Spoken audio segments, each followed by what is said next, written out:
In this session, we are going to discuss about pricing strategies. Pricing strategies and pricing methods are used interchangeably by different authors. Philip Kotler uses the word pricing methods. Some other authors describe the same concept as pricing strategies. Whatever be the term used by the authors, the concepts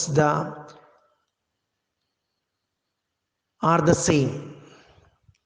Now let us have a detailed discussion on various pricing strategies or methods. Before we get into the pricing strategies, there are certain pricing approaches adopted by marketers, and those approaches may be sometimes based on the cost,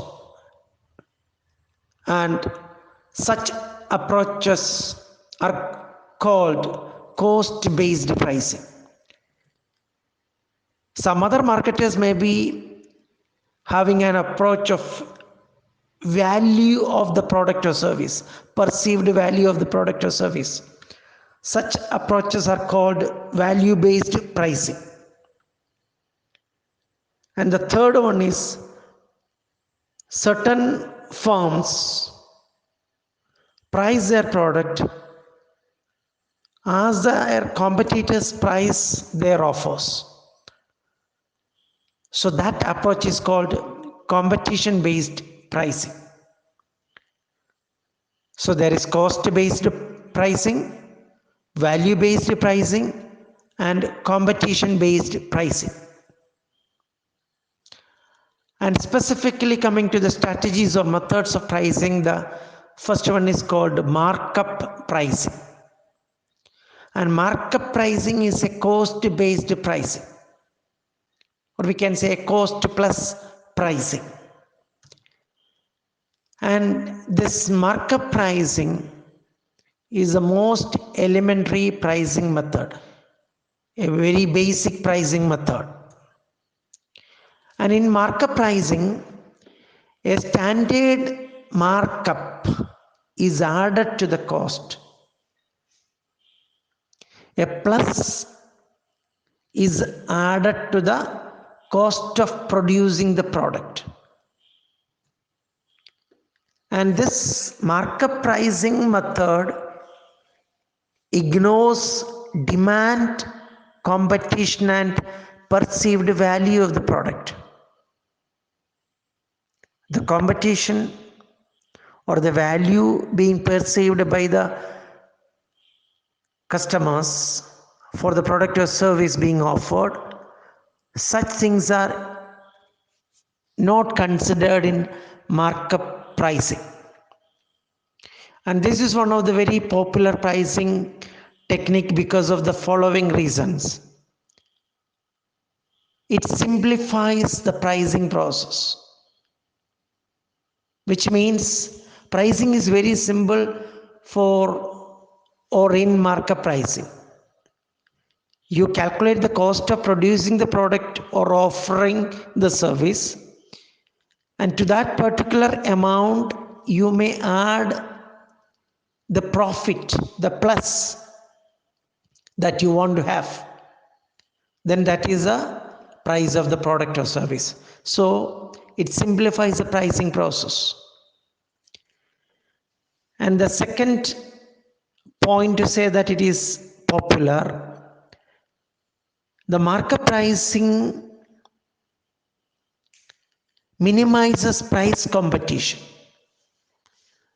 There won't be much price competition. Rather, the competition may be to reduce the cost of production, because the markup price is a plus to the cost of production. So it minimizes competition on price. And the third point, it is perceived as fair to both buyers and sellers. Buyers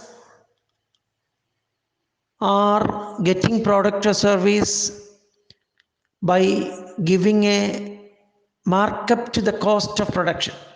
And in the same way, sellers are also in a position to cover the cost, plus they are getting some profit. So it is fair to both buyers and sellers.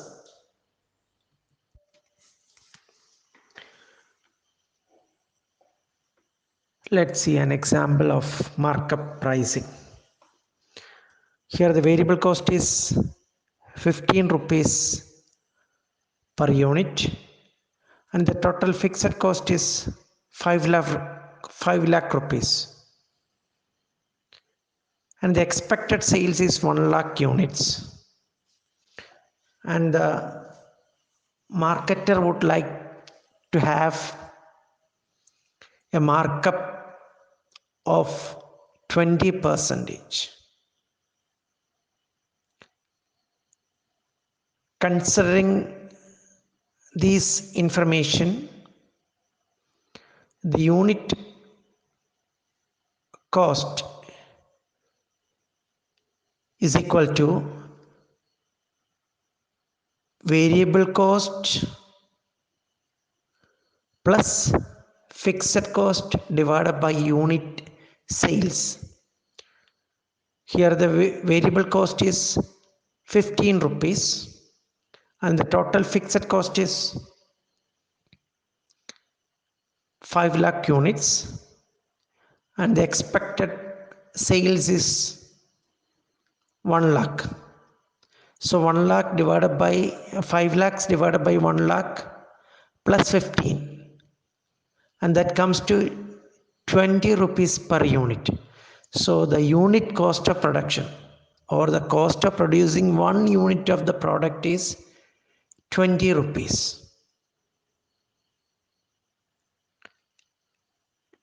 And the markup price can be calculated using the equation unit cost divided by 1 minus desired return on sales. So the unit cost we have arrived at is 20 and desired return was 20%. So 20 divided by 1 minus 0.2. 20% is converted into 0.2. So 1 minus 0.2 is 0.8. 20 divided by 0.8 is equal to 25. So in order to have a markup of 20%, we have to fix a price of 25 rupees, where the cost of production is 20 rupees. And the target return pricing. The firm determines the price that produces its target rate of return on investment. So here the major consideration is the expected rate of return on investment, and a price that produces the expected rate of return on investment is fixed by the firm. And in other words, it is setting a price to target a specified profit level. In order to get a specified profit level, in order to aim a specified profit level, a particular price is fixed or set for the product or service. And estimates of the cost and potential revenue at different prices. And thus the break-even have to be made to determine the target return. So here in target return pricing, the cost and revenue at different price levels are estimated. Cost and income at different price level. And in order to have that, we need to calculate the break even. And the target return price is calculated using the equation unit cost plus desired return into invested capital divided by unit sales. Unit cost plus desired return into invested capital divided by unit sales. Let's understand it with the help of an example. A pen manufacturer has invested 1 million in the business and wants to set a price to earn a 20% return on investment. Specifically, the 20% of 1 million is 2 lakh rupees. He plans to produce 50,000 units. The target return price is unit cost plus desired return into invested capital divided by unit sales. And assume that in this case the unit cost is 16 rupees. Then 16 plus 0.2, that is 20% into invested capital 1 million or 10 lakhs divided by expected sales. So here it is 50,000. So 0.2 into 10 lakhs divided by 50,000 comes to 4. So the unit cost plus the 20% expected return, that is 4, then the target return price, the price to be fixed, is 20. That means, in other words, in order to get a profit of 4 rupees when the cost of production is 16,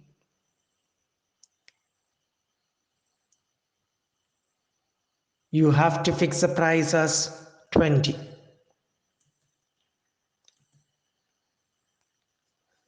And as we said earlier,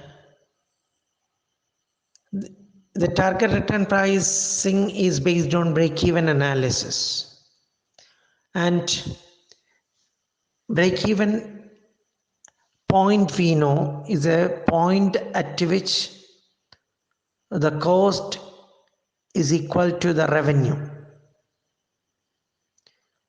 And the break-even charts show total cost and total revenues at different levels of unit volume. The chart shows the total cost and total income at different levels of production. And the intersection of the total revenue and total cost curves is the break-even point. So you might have studied break-even business economics, and the break-even chart clearly shows that the intersection of the total revenue and total cost is a break-even point. And companies wishing to make a profit must exceed the break-even unit volume, because at break-even you will not have any profit or loss. And if you go beyond that point, your profits will be going up. So a company, if they wish to make profit, they must exceed break-even unit volume. Another pricing method or strategy is perceived value pricing. And in perceived value pricing, the customer's perception of the value reflected in the price is considered, and on the basis of that, the price of the product is fixed. The cost is not a very important factor in perceived value pricing. Rather, it is a perceived value by the customer is more important. And it uses buyer's perception of value rather than seller's cost set price. And we know measuring perceived value can be difficult.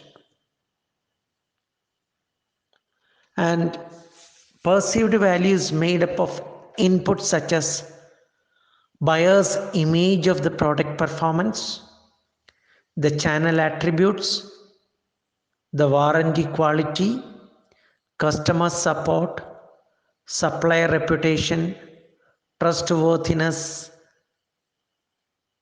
and esteem, etc. So all these inputs or factors influence the buyer's perception of the value of the product or service.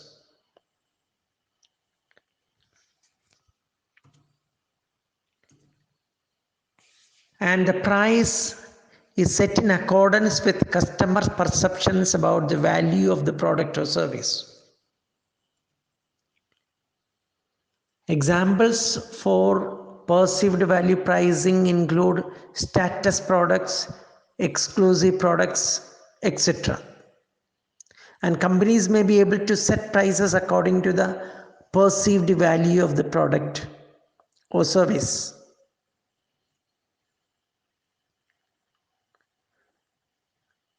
And here on the screen we see a pen, and it is priced as $185.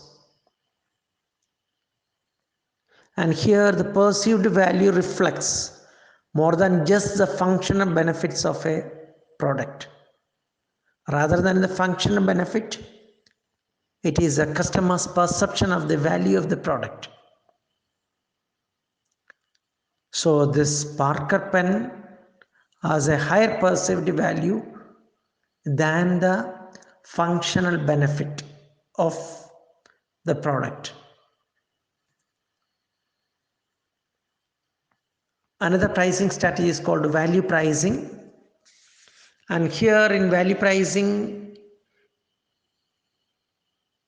a low price is charged for a high quality product or service. And in order to attract a large number of value conscious consumers, the company re-engineers its operations to become a low cost producer without sacrificing quality. This means the company is trying to offer a high quality product or service at a comparatively low price. And how it can be achieved, how the company can offer a high quality product at a low price. It is by re-engineering the operations of the company.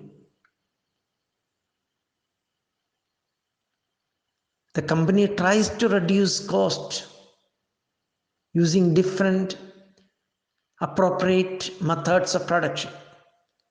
And by reducing the cost, The company offers a high quality product at a low price, and that is called value pricing.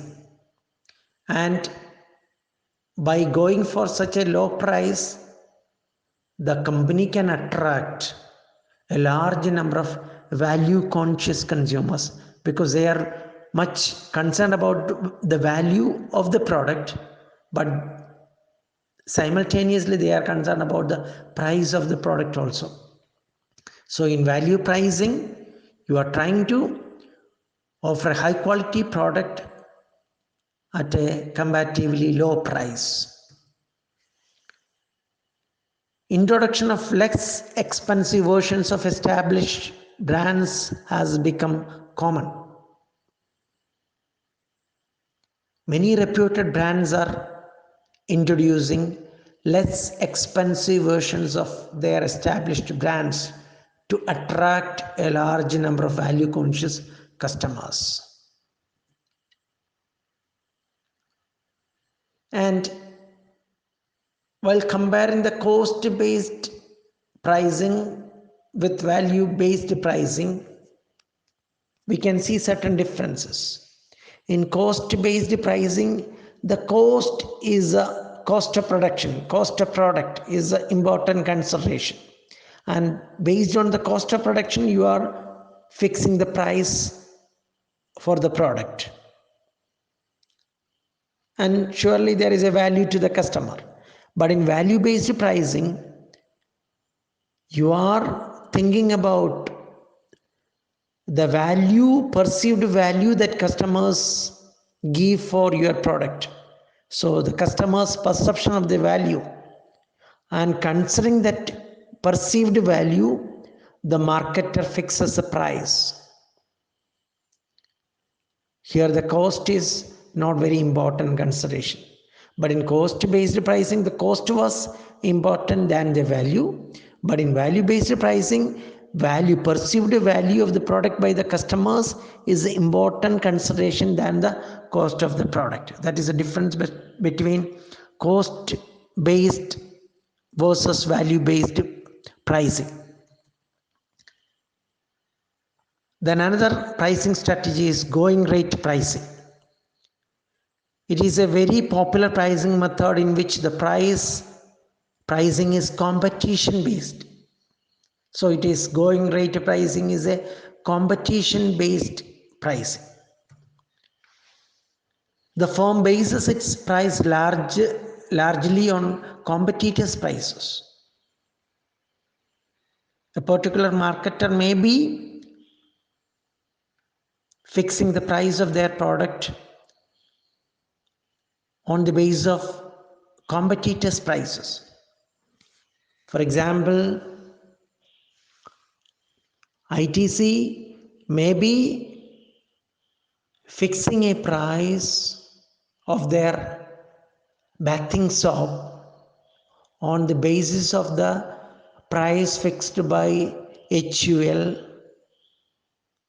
or Johnson & Johnson. So the firm bases its price largely on competitors' prices. And in businesses where going rate pricing is applied, all firms normally charge the same price. And smaller firms follow the leader, changing their prices when the market leaders' prices change, rather than when their own demand or cost change. Smaller firms may be following the leader. When the leader changes the price, these smaller firms also will change the price of the product.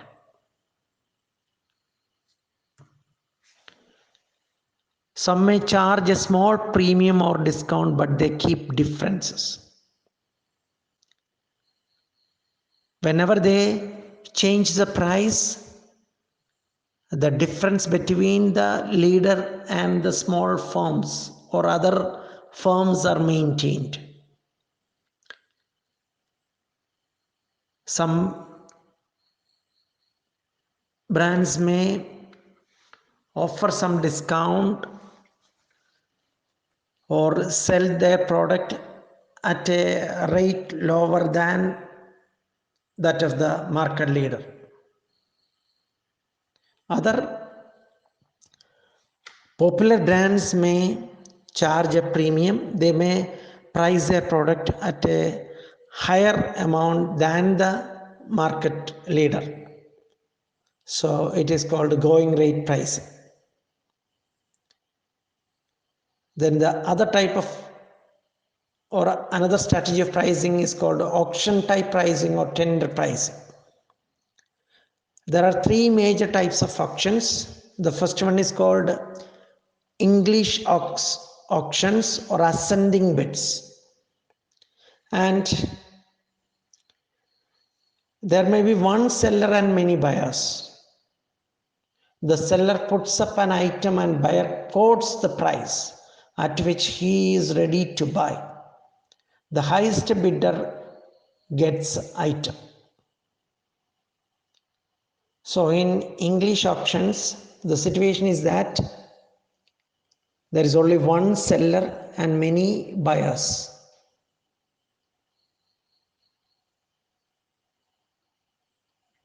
The seller puts up an item